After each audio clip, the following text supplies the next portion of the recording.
Hello and welcome to Pleasure Prescriptions, Doc Phoenix's sensual sessions.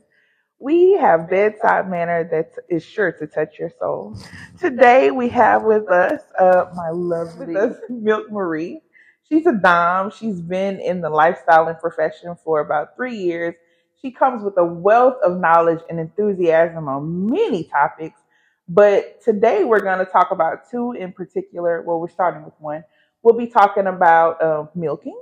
That's very exciting. We've had lots of interest in that, as well as pegging. So we're talking about butt stuff today. But that's lots of butt stuff. Lots of butt stuff. You heard that, so stay tuned. But before we move forward, let's have her to introduce herself because she can tell you way more about what she does than I can. So, Milk Marie, it's all on you. Hello, wonderful people. I'm Milk Muhree. I have been a dominatrix for 3 years. I came into this lifestyle on a random hoot. I met a guy who was a cuck and he wanted me to dominate him. So that's how this all got started. He enjoyed being milked and I love men's buttholes. So why not? All right, you brought up an interesting term that the people may not know about. You said he was a cuck. What is a cuck? A cuck is a man that enjoys to see his woman or female partner have sex with other men.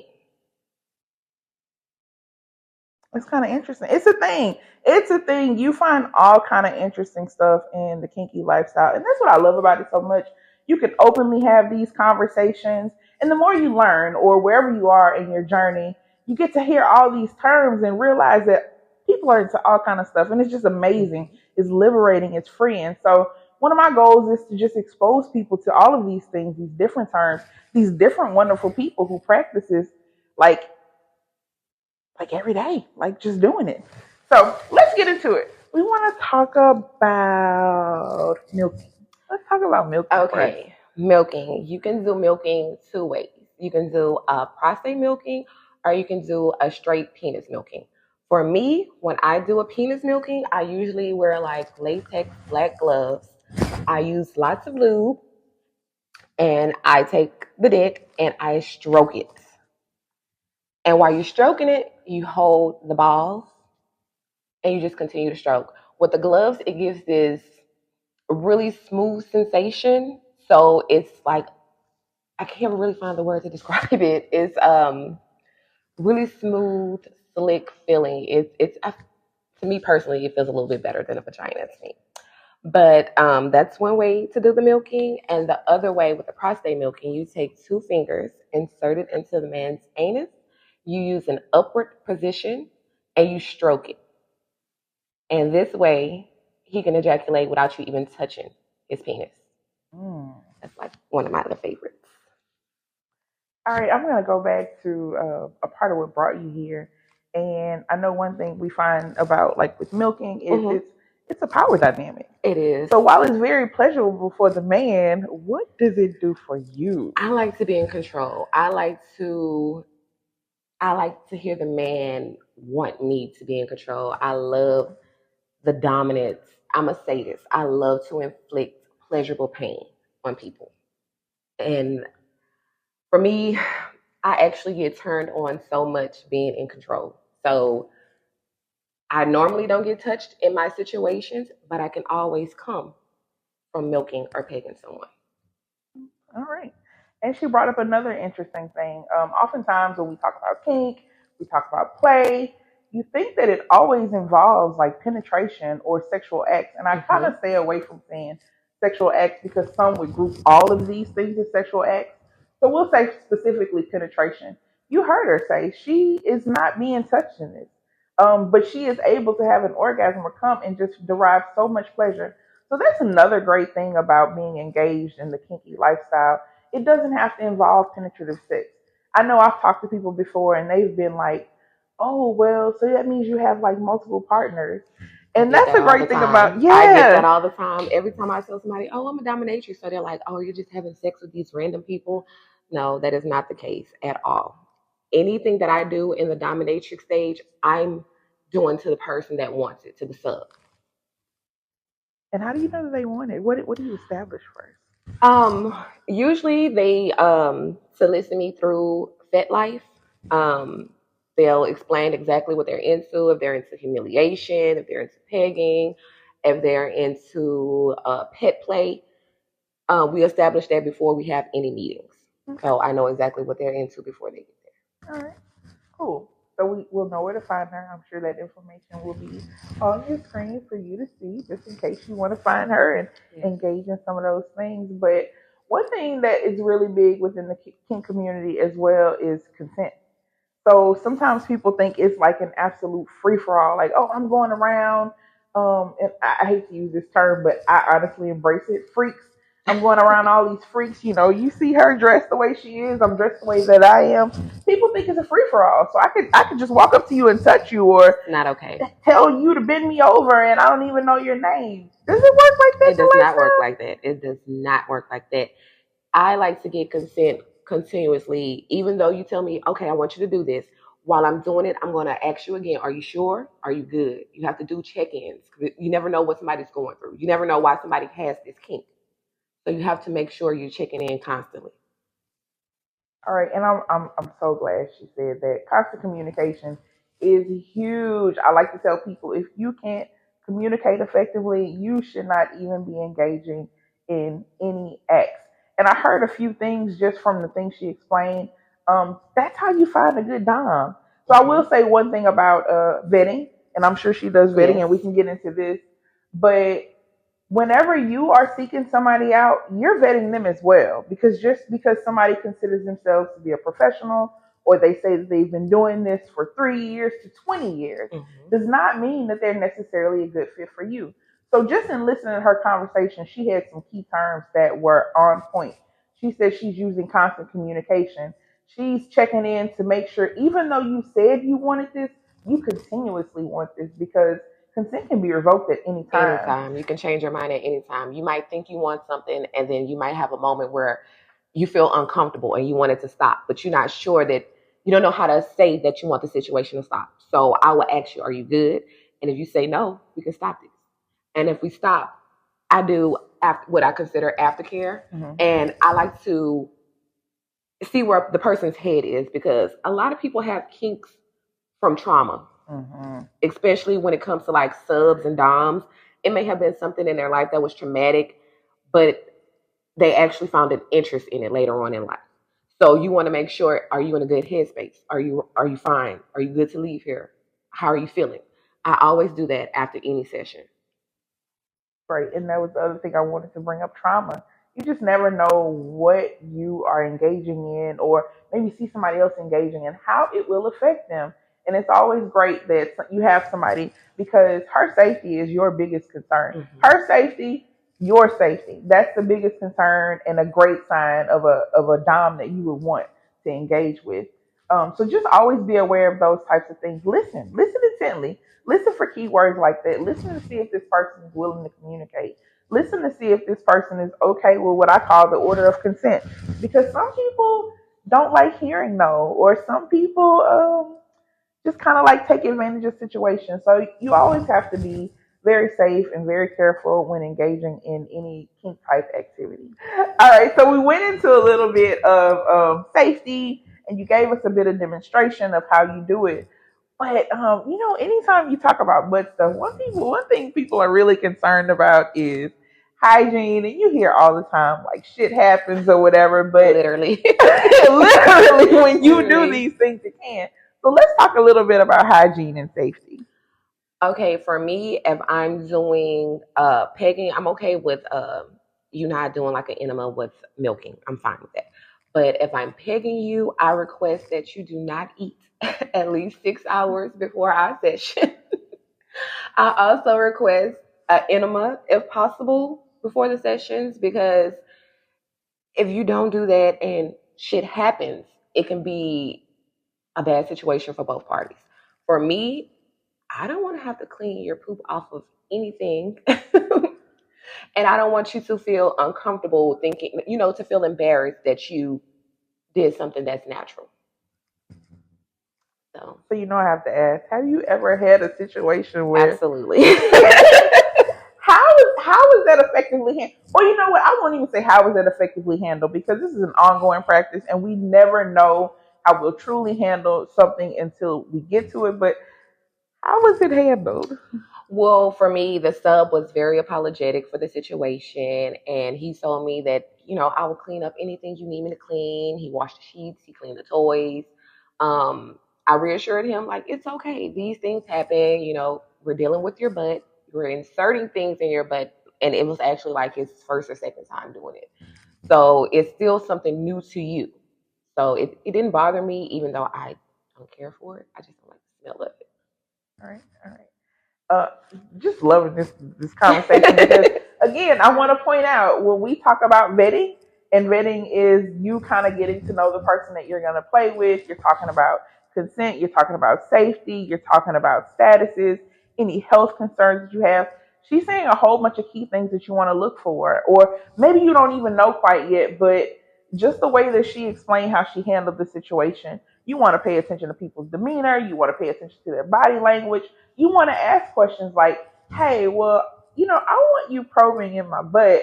Like, what if some of this stuff happens? And if the person responds the way that she did, I think that that's quite favorable. But if somebody's like, ugh, like, I don't want to touch your shit, you better not shit on me. Like, you need to rethink the situation because you can follow everything that she just said, doing the enema, making sure you maybe eating clean or done all the things. Like, but it can still happen. And you don't want it to be an embarrassing moment for you and set you back. And you want to be mindful of the other person as well because there are some things you can do to prevent this. So just check in on things like that. Ask those types of questions. There's nothing wrong with doing that. And if it happens, handle it like she said. Make sure you are apologetic, unless scat play is something that y'all are into, and it has already been discussed. And as we can tell by her response, not into scat play. I don't yuck any yums, but scat play is not for me. Oh, you just said something great. In the kink community, what we don't do is yuck other people's yums. What does that mean to yuck somebody else's yum? To feel disgusted by something that somebody finds pleasurable. So even if I don't enjoy it, I'm not going to frown upon your enjoyment because it might be something that I enjoy that you don't enjoy.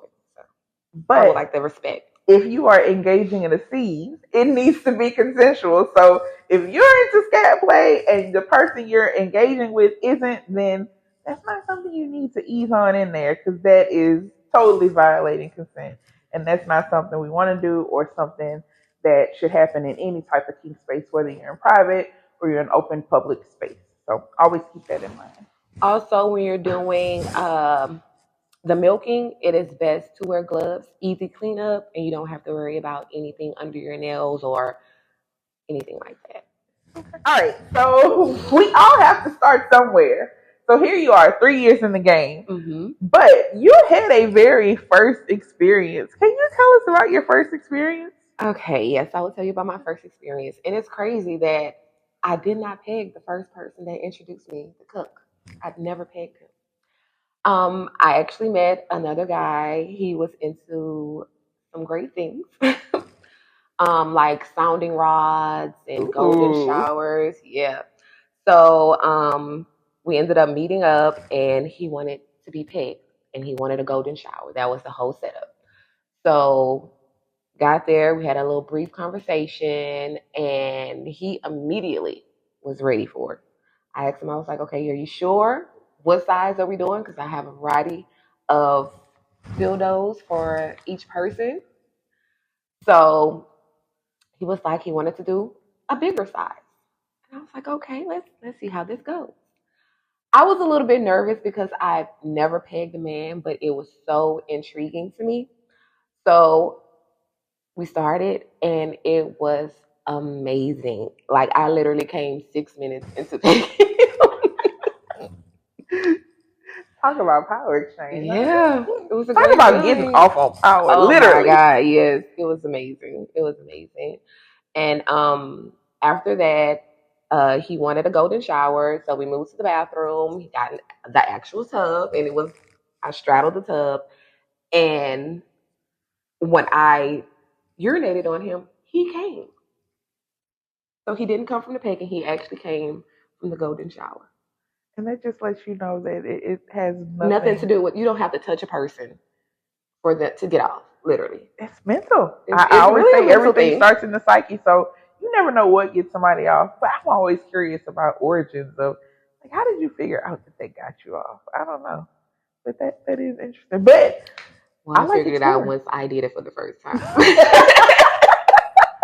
Once I saw I could come from pegging a man, I was like, yeah, I need this. I need this in my This life. in my life. This is gonna It's be a a time of different kind praise. of orgasm. It's a different kind of power control. Because usually, women are usually being the ones that are submissive. So when you're in charge and a man is submitting to you, that is a great feeling. I think I like the vulnerability of it Yes. because there's such a negative stigma attached to. I mean, it's okay for us to do butt stuff, having them to do butt stuff to us, but for somebody to say like, "This is something I'm interested in. I know this is where my pleasure resides. I want you to do this for me." Like that feels amazing to me. It does. That you feel comfortable enough to And I say would that. like to say that a lot of people like to say, oh, this man must like men because he likes to be pegged.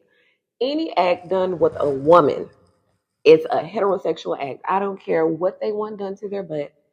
That is a heterosexual act. Repeat that again for the people who did not quite understand. Anybody who does if it's a man and a woman, it's a heterosexual act. I don't care if he wants you to put your whole arm in his butt. You're a woman, he's a man, it's heterosexual, it's not homosexual. The only time it's a homosexual activity is when it's two men. So if you meet a man and he's telling you he's straight and he likes to be pegged, he's a straight man that likes to be pegged. He's not curious, he's not any of those things. If he was curious, I'm pretty sure he would let you know, like, I might like men, or this is something that I might like. So keep that in mind because you always want to be open with your partner, whether it's something you're into or not. You want to have them to be able to come to you and talk to you and be willing to explore because just depending on how you respond, so be just very mindful of that. It may make that person shrink and go back into their shell, or they may step out and find somebody who enjoys doing it and not tell you.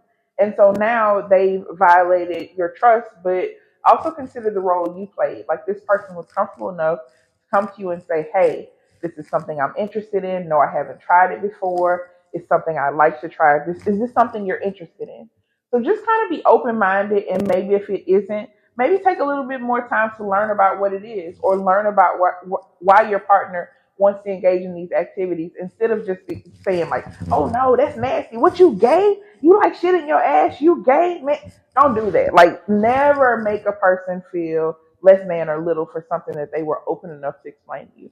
So it may take a little bit more research on your part, maybe just being open. And if you get to the point where you're like, no, I just don't think this is for me. What kinds of things can we do to help you fulfill this? And you can find professional people who are willing to do these services, you know? So just there are ways you can get around it. So just on getting a professional, what if the person is saying like, hey, I'm open. I don't think I'm quite there yet. Have you had any couples book any sessions to where maybe the other person didn't want to engage, or do you allow that? It was not a direct couple situation. I actually did a pegging party. And one of the guys that was there, he's poly, and he had three of his female partners there to basically cheer him on to get pegged. Okay. Because, they normally don't do any pegging. So, and that's something that he's really into. So we had what we would consider a reverse orgy. So it was maybe 20 or so women strapping like 5 men. So it was like a reverse pegging gangbang. That should have been interesting. It was amazing. Yeah, I'm telling y'all, every time I talk to her, she brings up some type of experience that even though I've been in the lifestyle for a while, like I've never witnessed. So it's always great talking to her because she has the wildest stories. Because she, for real, be out there living her best kinky life. So I love to hear these And stories. It was amazing because it was like a warrior situation. Like we were the exhibitionists, and there were people watching this pegging orgy. And it was so beautiful. I enjoyed every minute of it. Like the men embraced it.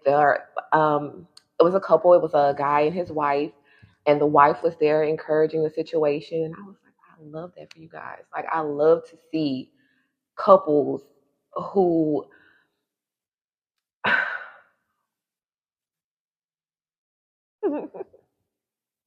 who engage together, but they also are open to their partner exploring if it's, like you say, it's not something that you're into doing. Mm-hmm. You're there to reassure your partner that I'm fine with you doing this, and that's what the situation was. All right. So, guys, if you're listening and it's something you're into, you kind of know who you're dealing with. Have that conversation. Be very open with it. Ladies, if you're listening, be open with your partner coming to you. Like I said, whether you're into it or not, just be open and have the conversation, and let them know whether you are or you're not willing to do this. So, in talking about milking, you kind of gave us an idea of how you do it. Mm-hmm. Are there any positions that may be better to engage in these acts, or? Usually when I milk, I prefer the guy to be laying on his back in front of me with his dick like this. Mm-hmm. And I love eye contact. That is very much a power dynamic. I love to make eye contact. I want you to look at me the whole time while I'm doing it. But I prefer them to be in front of me this way while I'm pegging. It gives you easy access to the butt and easy access to the dick. And there you have it. And for pegging, I prefer a man on his back as well because it's easy for penetration and you can also jack his dick off while you're stroking him. A little multiple pleasure going on. That's multiple pleasures. Okay, I know something you mentioned was lube. Like, what type of lube do you recommend? I recommend using Astroglide, a water-based lube. It's really good.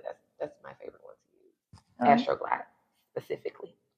And you can pick that up in your local store. Yeah. So, yeah. All right. So, this has been a great conversation on milking. So, all right. Muhree talked to us a little bit about milking. Not a little bit, a lot about milking. But even though she is a dom, I think another one of her favorites is pegging. So she mixed it in a little bit because we're talking about butt stuff, but since they're two totally different dynamics, we felt that they deserve two totally different conversations. So some may overlap, but let's talk about pegging. And what is pegging for the people who do not know? For those who don't know, pegging is strap sex with a man, like you're having anal sex with a strap with a man. So does that mean if he wants to be pegged, is he gay? Absolutely not. If you're a woman and you're pegging a man, that is a heterosexual act. If this man tells you, hey, I want to do butt stuff, but I want you to bring another man in, then maybe it's a little bit bi. I wouldn't say gay because you're still, a woman is still there. So bi. Not going to go gay. All right. So we did talk about the being gay. That's definitely a misconception around it. Are there any more misconceptions that may be related to pegging? Other misconceptions, like besides them thinking that a man is gay, they might think something's wrong with them. Like they always ask, well, why would a man want that done to them? Like, why would a man want to be a sub or a slave? Anything could happen in this person's life. Most people who don't know, the man's G spot is in his anus. So, that's a misconception. Like people think, oh, I just want to get this done, but that is the best orgasm for men. I can think of one. I think a lot of times people think when you deal with power dynamics, that automatically makes one person who may be the dominant, a very powerful person, or maybe like a mean person or authoritative person, and then subsequently the person who is more submissive, that makes them a weak person. Absolutely not. Absolutely not. They have some of the manliest men who want to be dominated sexually. Like in every aspect of their personal life, they're in charge. But when it comes to sex, they want to submit. You know, it's one of those things that it seems like, and we talk about stereotypes, and usually there is truth to stereotypes, but a lot of times you will find people who are very powerful in their everyday lives.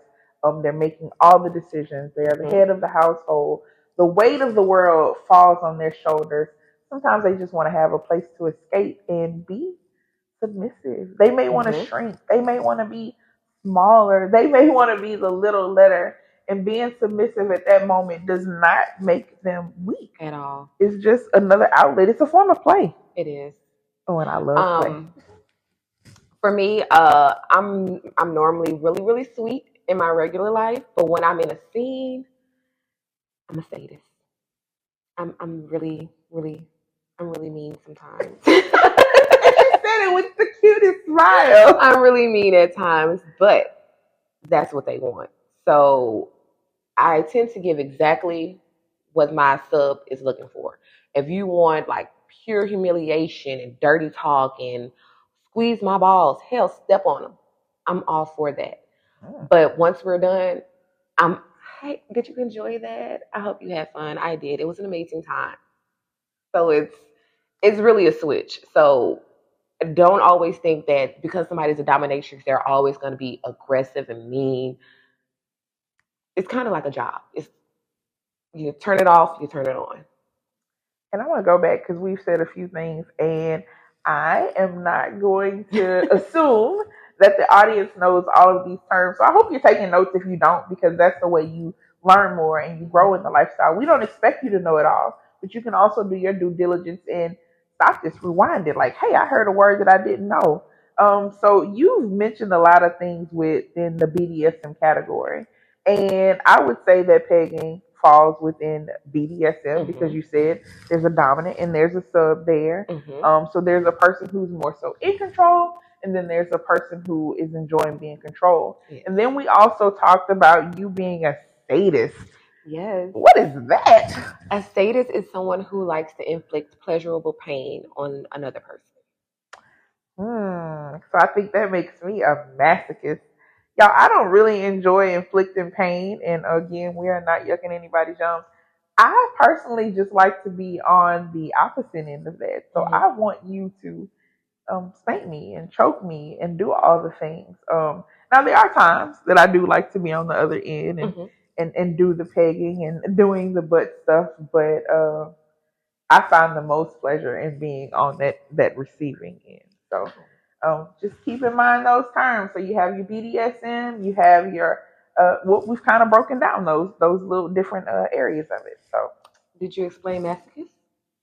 Oh, so the masochist is the person who derives pleasure from receiving the pain. So pain could come in many forms. For me personally, I know I like to be bitten, or sometimes I like my hair pulled, and I've lost locks, so I've had some casualties. I like impact. You have some stuff on this bed right now that even though we are not talking about these things specifically, like this stuff overlaps, and people could be into multiple things. So since we're talking about BDSM aspects, and we're talking about the sadist and the masochist, let's talk about these things on the bed, because these are some of the things I actually enjoy. What is that?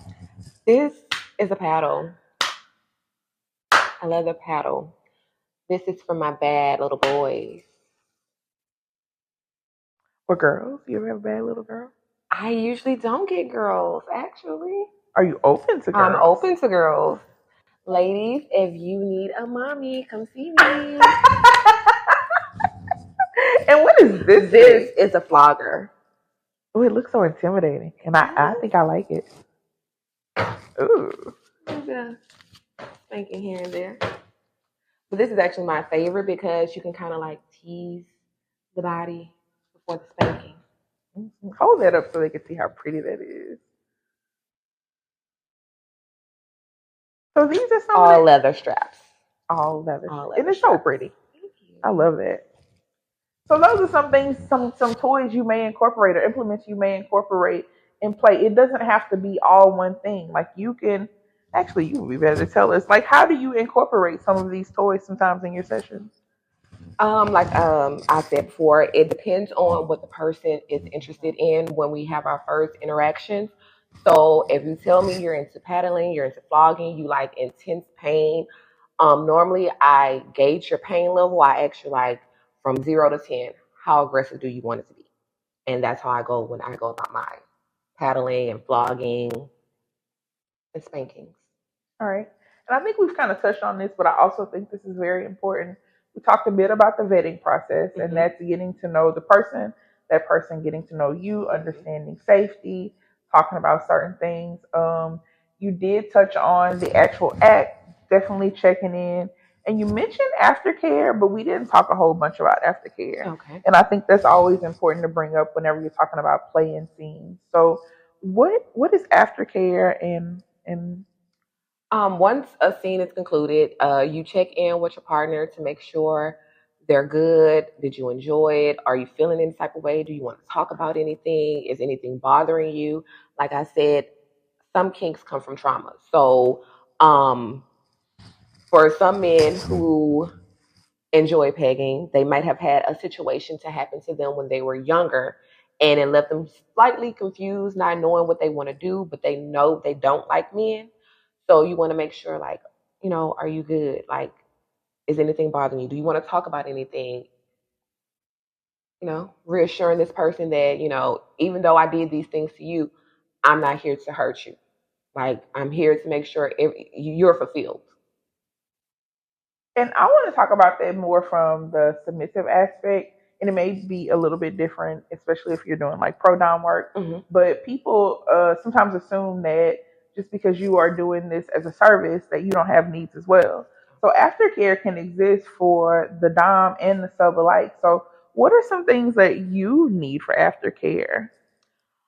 Personally, me, I don't require much for aftercare because, like I said, I'm not the person that's being touched. Mm-hmm. So it's not like, oh, you did this to me, or I allowed you to do something to me that I have to get reassurance that I feel okay.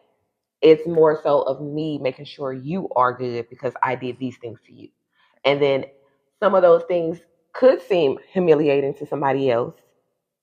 And you just want to make sure, like, I want you to know that I'm not judging you. I'm here for you. And if you need me to do anything, let me know. If you want me to stop, I'll stop. If you want me to continue, I'll continue. If you want it harder, I'll give it to you harder. All right. So for her, she says she doesn't require much, but I think that's also one of those things you want to consider when you're making these negotiations.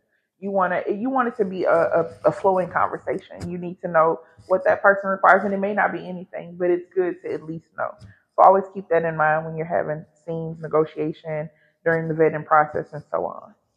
And vetting is an absolute must. Do not just meet somebody because they say Mm. they have a kink. Anything can happen in that situation, and try to meet publicly first before you do anything sexually in the bedroom, hotel, wherever you're doing it. Please publicly meet this person first. So there's some people I'm sure who are sitting at home and saying, "Wait, this sounds interesting to me." But I don't know anybody who's into this kind of stuff. Can you think of ways that people can actually meet people, like-minded people who are into this? Yes, FetLife is an amazing website that brings people of the kink community together. You can go to events tabs, and basically you can search whatever you're into and find groups that host outings, munches, as they call them, to get to know a person in the lifestyle. People always laugh when they hear that word. I think it was made popular a little bit recently by an artist calling somebody a munch. But a munch is a term that's often thrown around within the kink community, and it's just a vanilla type space where people meet up and oftentimes centered around food and drinks. And they're just getting to know each other. They're not showing up in this No, type of attire. no. They're not showing up with straps and whips and chains. Like, they just look like any other, because they are, any other social group engaging in conversation, building that rapport. Depending on how it's structured, there may be some education going on. It just depends. But munches have been around for quite some time, and the very first one was originated from like this burger munch or something like that, and it was eventually shortened to just munch. So like it usually involves some type of food, drinks, social setting where people within the lifestyle or community get to know each other.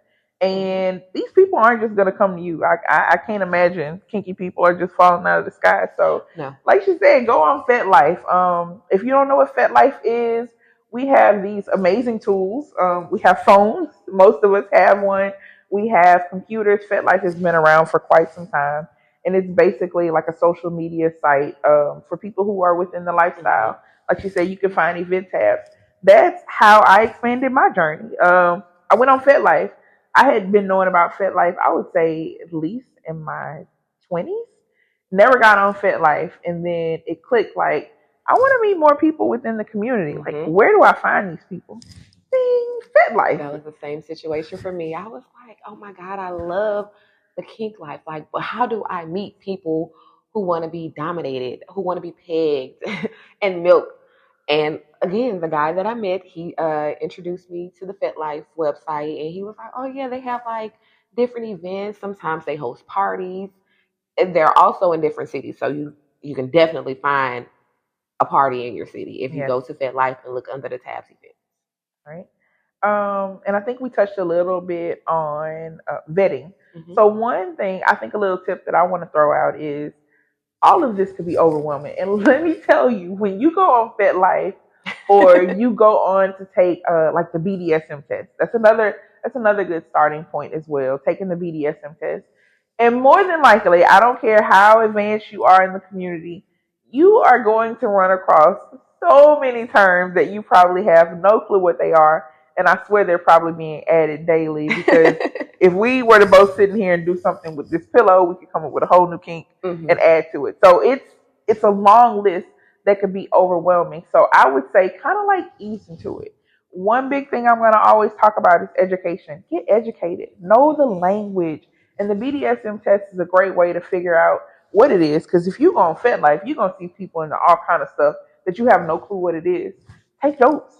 Like, be able to speak the language. Get more confident with it. Because another thing I'm always going to talk about is communication. Communication is so important. Everything starts with a conversation. So you need to be as best educated as possible. Know the language. Know how to speak it. Find the people. Go to these munches. Do the vetting. And then engage in the activity. Yes. I definitely wouldn't suggest saying, oh, you know what? I saw somebody getting paddled. I think that that's something I want to do. Let me find this person. This person has been doing this for 30 years. Probably a great match. Let me give them my address. They can come to my house and we can do it. Absolutely not. Please take into account this conversation that we've been having the whole time. Listen for these key things that you need to be looking for. Get comfortable with the person. You want to be as safe as possible. They're risking everything we do, but you want to be as safe as possible. So, all right. So, just as we know, all penises are not created equal. Some, I would say, a misconception is, especially for men. Men often think that women love a huge penis and can handle that. When reality is, we're always not necessarily meant for that. You may like what you like, and you may be able to handle more. But in pegging, you have the option to kind of choose what size you want. So give us some tips on choosing. When I'm choosing the size, I have a variety. I didn't bring the variety. I should have. I usually ask what size the person wants to use. And they let me know if they want a smaller size, if they want one with a curve, if they want one that's vibrating, if they want a BBC. I've had people who wanted large, like extremely large objects inserted inside of them. So it just really depends on the person and what they're into. You know I'm about to ask. Tell the people about the BBC. Big black cocks. The BBC. It's normally about 7, 8 plus inches, and it's always going to be black. All right. And as far as a harness, I love. There are straps that are strapless, but I prefer the ones with the straps because I get the power dynamic. I love to peg somebody and pull my straps tighter while I'm pegging. I don't know why, but it turns me on to do that. Okay. And there's also a harness. If you don't want to use all these straps, it's one that actually sticks like a suction cup that you can use. Oh, cool. Yeah. All right. And her harness is definitely fitting for her size, but usually they are adjustable. Yeah, you can adjust the strap, so you can adjust it to any size. But yeah, it's set for me because I've been using it. And news for my plus size ladies, they come bigger than that. They do. They do. And they adjust, to a very large size.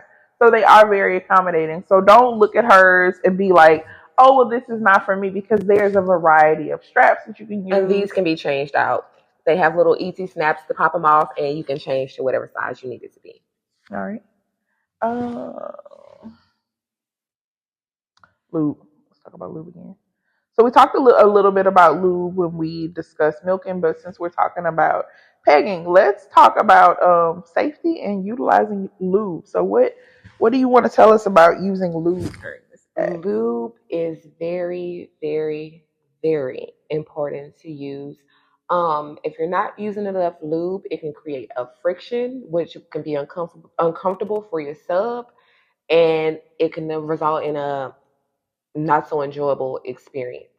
I've had subs who are so much they're so masochists that they ask me to use the lube as a reward. Ooh.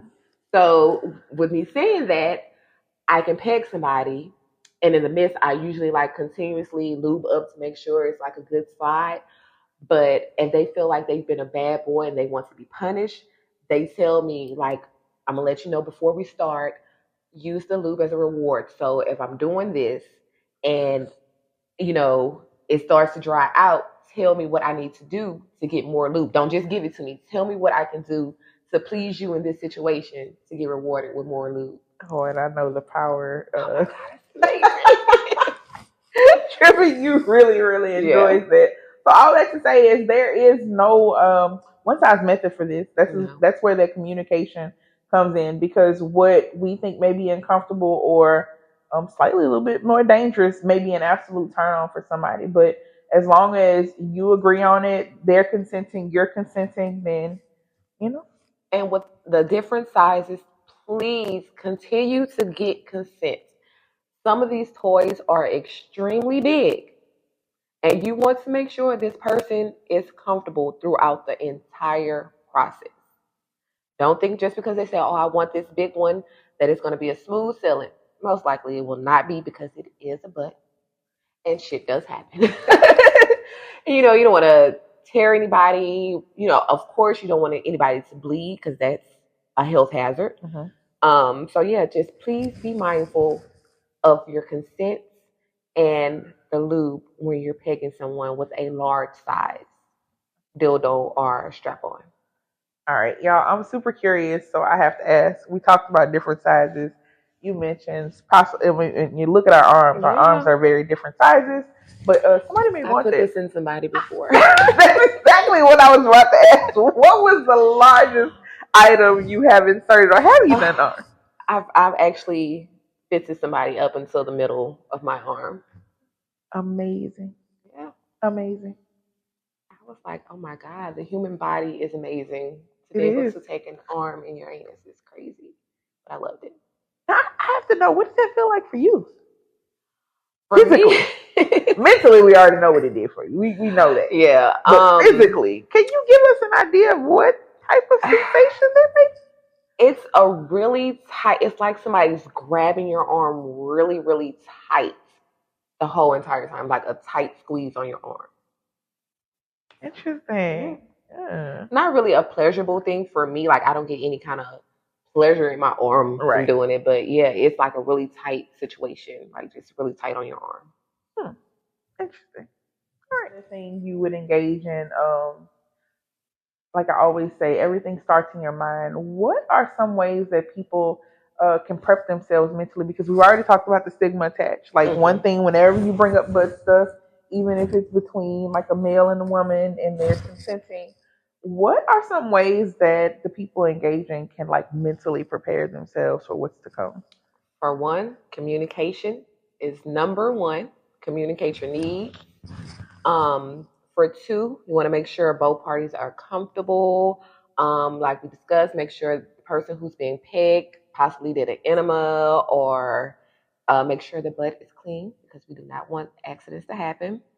You can also, time you're doing anal activities and you're the recipient of it, it is best to relax. Do not clench. The more you clench, the harder it will feel. I encourage actually to push out with your butt as it's going in. So instead of like tightening up as it's going in, push your butthole out to receive it. Helps you relax. All right. Great tips. So I know we covered a whole bunch today on butt stuff. Is there anything in my excitement that I may have forgotten that we should mention?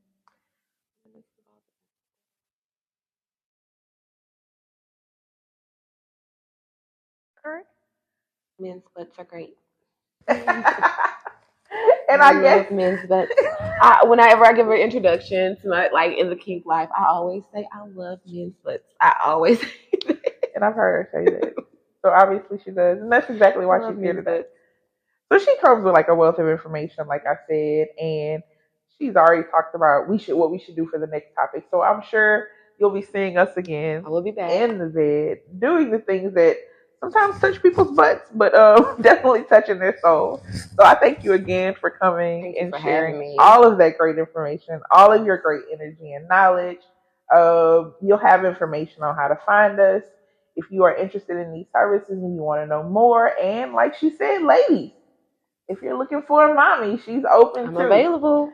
And so you've already kind of gotten her vibe. We've done a little pre-vetting for you, but there's nothing like you having that personal communication. So if you're interested in butt stuff or domination, please find her and reach out.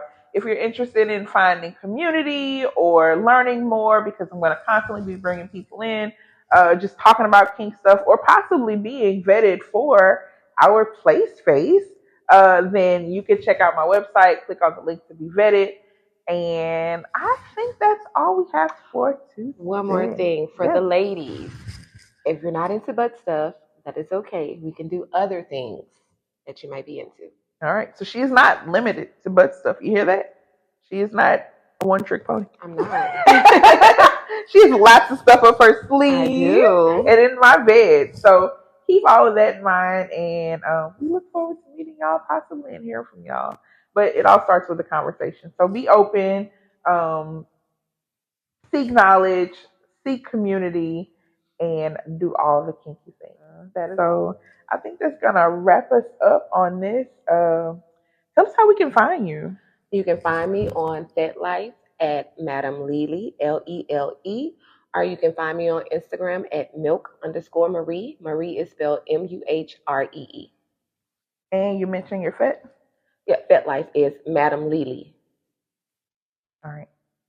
So that's going to wrap up this episode. You can find me on my social media platforms, Doc Phoenix, and it's the number 7. So it's DOCPHONEX7. And where I may not be the expert in all areas, I seek to get the experts right here in my head to share this information with y'all. So thank y'all for listening, and that is all for now.